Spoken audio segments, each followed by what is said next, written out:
আমরা আসবো। আমি তো দেখেনি বৃহস্পতিবার সুপ্রিম শুনানি, বুধে মানববন্ধন, ফের রাত দখল। এবার আরজি করের প্রতিবাদে সামিল হবেন নির্যাতিতার পরিবার।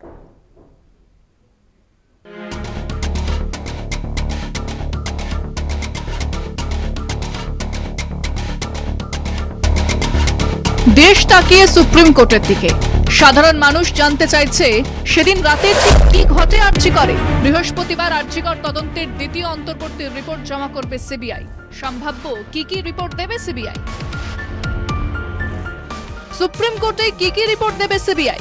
1. নির্যাতিতাকে খুন ও ধর্ষণের ঘটনার নেপথ্যে কি একা সঞ্জয় রায়, নাকি জড়িয়ে আরো কেউ? 2. হাসপাতাল থেকে ফোন করে কেন পরিবারকে আত্মহত্যার কথা জানানো হয়? 3. মৃতদেহ কি প্রথম সকাল 9:30টায় দেখতে পাওয়া যায়, নাকি তারও আগে? 4. চারতলা সেমিনার হলেই কি খুন ও ধর্ষণ, নাকি অন্য কোথাও? 5. তথ্য প্রমাণ সিসিটিভি ফুটেজ লোপাটের চেষ্টা বা নষ্ট করা হয়েছে কি? 6.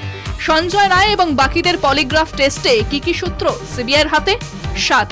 বিচ্ছিন্ন ঘটনা নাকি আরজি করের বেআইনি সিন্ডিকেট চক্রের শিকার নির্যাতিতা? এইসব প্রশ্নকে ঘিরেই এখন উত্তাল দেশ তথা রাজ্য।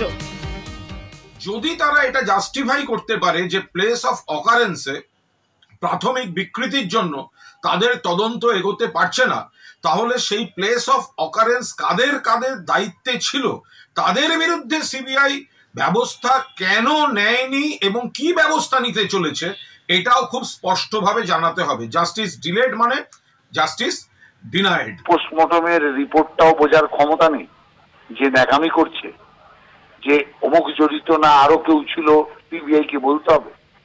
তথ্য প্রমাণ লোপাট করার জন্য যে ঘর বাড়ি ভাঙা হয়েছে এ তো একটা বাচ্চা শিশুও জানে। তো এসব ন্যাকামি করার মানেটা কি আছে? 14ই আগস্ট স্বাধীনতার মধ্যরাতে মহিলাদের রাত দখল দেখেছে বাংলা। রাজপথে প্রতিবাদের ঢেউ ওঠে, বিচার চেয়ে ফের এবার বিক্ষোভের ঢেউ।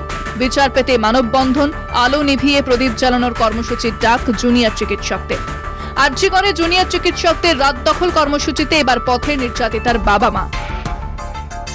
College Street, Academy of Fine Arts, Jadavpur 8B bus stand, Biswa Bangla gate, সিথির মোড়, লর্ডস মোড়, লেক গার্ডেন্স, করুণাময়ী, রুবি মোড়, মন্দিরতলা, পর্ণশ্রী, গড়িয়া, শ্যামবাজার, রাসবিহারী।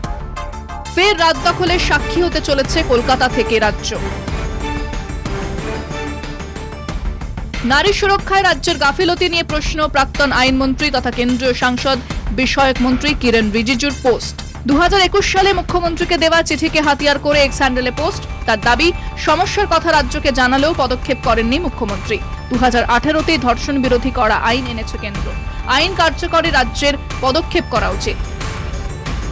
আমাদের রাজ্যে বর্তমানে 88টি ফাস্ট ট্র্যাক কোর্ট আছে। মহিলাদের জন্য 52টি ডেজিগনেটেড কোর্ট আছে। ধর্ষণ বিরোধী বিল নিয়ে যখন তুঙ্গে চর্চা, সেই সময় মহারাষ্ট্র ও বাংলার মতো ধর্ষণ বিরোধী বিল চাই বলে দাবি তুললেন শরদ পাওয়ার। বিভিন্ন রাজ্য থেকেও এই বিলের মতন বিল আনবার চিন্তা ভাবনা করা হচ্ছে। একটা আইন করার মতো নাটক করে দিলে হবে না, ওটা ব্যবস্থাকে যদি ঠিক করতে হয় তাহলে একটা বহুমুখী প্রয়াস চালাতে হবে। সেখানে expertise, professionals, peoples at large তাকে ইনভলভ করতে হবে। আরজি কর কাণ্ডের প্রতিবাদে পথে আইনজীবীরাও। কলকাতা হাইকোর্টে আইনজীবীদের মানববন্ধন কর্মসূচি, কংগ্রেসের অভিযান নিজাম প্যালেসে। কলকাতা টিভি।